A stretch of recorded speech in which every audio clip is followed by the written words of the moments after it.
Hey everybody, so this is going to be my 7-week post-op from gastric sleeve. My highest weight was 358, surgery weight was 356, and currently I am at 320. I was sleeved on June 13th. I've been wanting to make weekly updates. It's just the editor I use has been down and I've just started a new job, so with full-time hours and the bus time, I only have like an hour or two in the night to myself before I have to get back in bed. So it's been a little rough, but I'm wanting to do a weekly update starting now. So this is going to be my 7 weeks. I can't believe it's been 7 weeks now. It's crazy. The first 2 weeks were really hard, and I don't understand why I had such a hard time with recovery, but I did. It was unlike anything I had heard other people talk about. I had to use a wheelchair for a couple of days when I went out, and then I was on a walker for like, I think almost a week. It just hurt to move, and I think a big part of that is the timing. The timing that the doctors gave me totally sucked. Like, I had the surgery, and then I was out of the hospital the next day, and then the next day I had to return. And of course I also had something to do for my new job, like fingerprints and stuff. So by the time I got home out of the hospital, it was like, I don't know, probably I want to say like 4, 5, 6 o'clock at night maybe. And then I had to turn around and leave the house at like 8 or 9 in the morning for this job thing and a checkup like at 10:30, which made no sense to me because you know, I was still sore. Like, they're not going to say, oh yeah, you know, that's fine. You know, it was just like a day after surgery, so it made no sense at all. So I think that's what did it. Was I was heavily medicated. I wasn't able to get the rest that I should have been getting, and I was having to go out and do so much stuff. So I think I really needed that downtime, and I didn't get it, and it just kind of made my insides kind of flame up a bit. Is what it felt like. I don't know, but I could not hardly move. I could not hardly walk. It was horrible. It finally started getting better, let's say around the 2-week mark, and I was so frustrated because I wasn't able to get comfortable enough to sleep good at night, and I couldn't move much during the day. I was hungry and thirsty, but yet I wasn't, and when I did try to eat or drink something, it was just a matter of a few sips and I was done. So it was just really frustrating, really stressful, and yeah. So currently I am eating chicken, which I'm not supposed to be doing yet until I think it's next week, or no, actually in a couple of days. But I've been eating chicken for a while now because it's one of the things that is able to stay inside me. I've been throwing up a lot, especially when I eat potatoes, which was one of the things, according to my chart, that I could eat at that certain time. Wasn't able to keep that down. I'm not able to eat pasta. Macaroni and cheese is no more, and that used to be like my shiz. The smell of pasta cooking now even makes my stomach turn. Like, I can't handle it. I feel like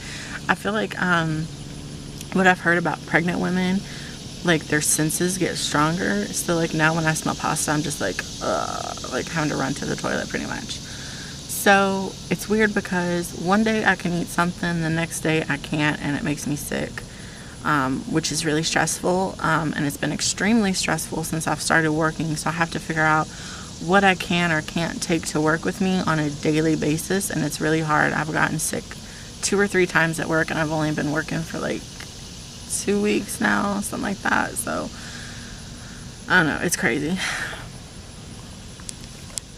Cheese is the only thing I can keep down perfectly this entire time after I got off liquids. It's been cheese, non-stop cheese, which I'm sure is not really the healthiest, but it's what I can keep in me. So that's what I've been doing. So lately it's just been chicken and cheese.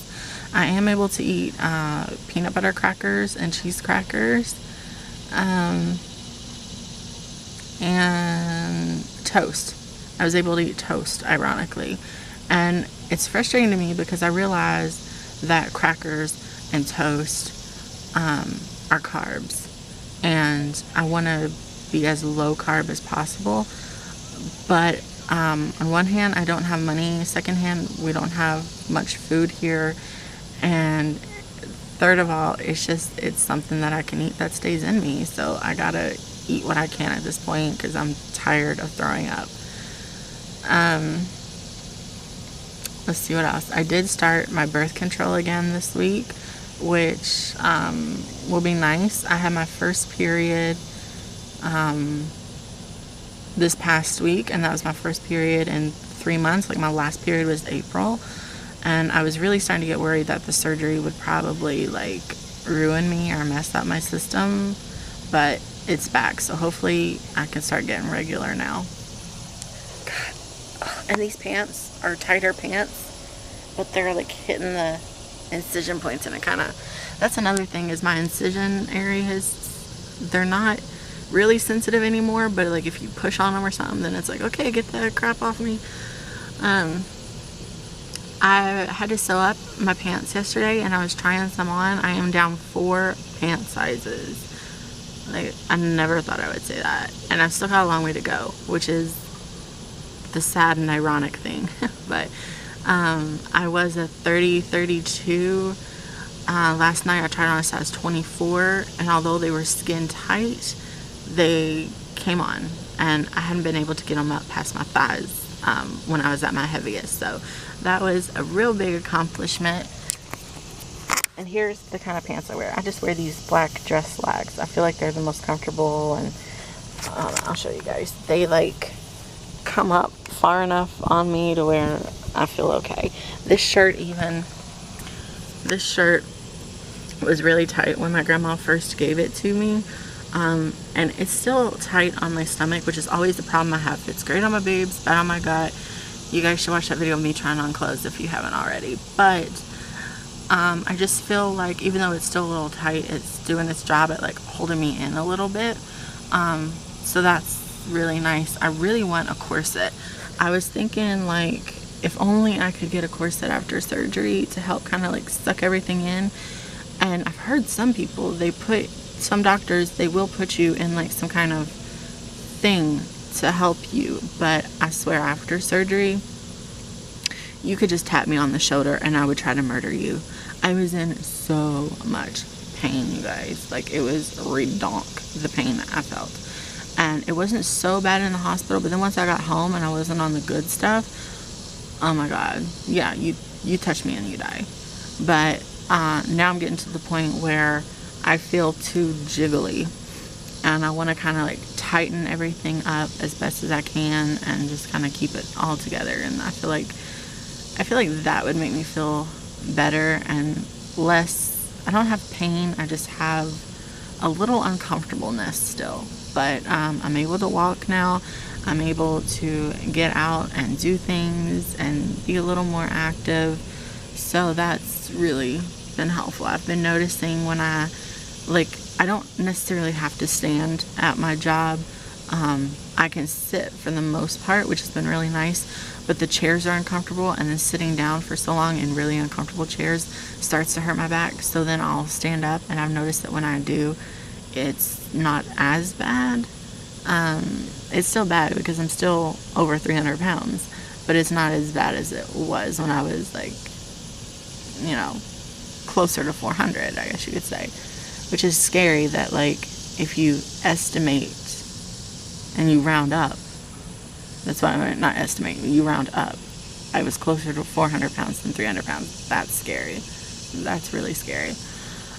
So my goal weight is 164, and then from there I will determine whether or not I need help with skin removal or to go down to 140. But yeah, 164 is my goal. I'm looking forward to getting to 300, and then to 200, and then to 164. So that's it. This coming Friday I'm gonna go grocery shopping, so stay tuned. I want to do a 7-week grocery haul for you guys, and